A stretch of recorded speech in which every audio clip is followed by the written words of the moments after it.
భాగమునకు commandos air drop ద్వారా కానీ sliding ద్వారా కానీ చేరుకొని బందీలు శత్రువులు ఉన్న ఏ ప్రదేశానికైనా కేవలం రోపుల సహాయంతో ఈ ప్రక్రియ ద్వారా నిశ్శబ్దముగా మరియు అత్యంత చాకచక్యముగా సునాయాసముగా చేరుకునే పద్ధతినే యాప్స్లింగ్ అంటారు.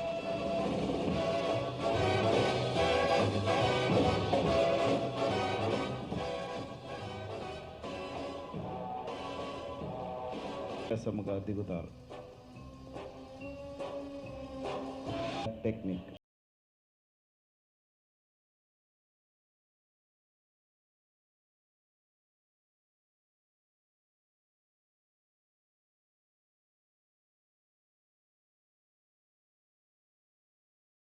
సునాయాసముగా చేరుకునే పద్ధతిని స్పీడ్ ర్యాప్లింగ్ అంటారు.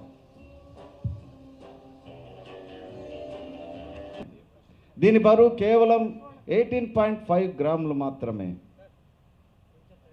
దీని ద్వారా 1.6 కిలోమీటర్ దూరంలో గల శత్రువు ఉనికిని లైవ్ వీడియో ద్వారా మనము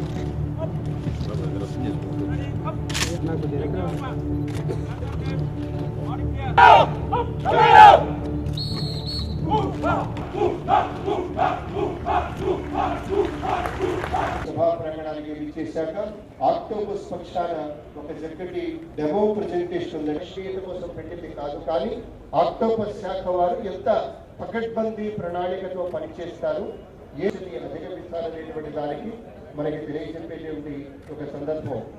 ఇందులో విశేషించి బిల్డింగ్ పైనుంచి, అలాగే శత్రువులు అక్కడ ఎవరున్న బిల్డింగ్స్ దగ్గర బందీలుగా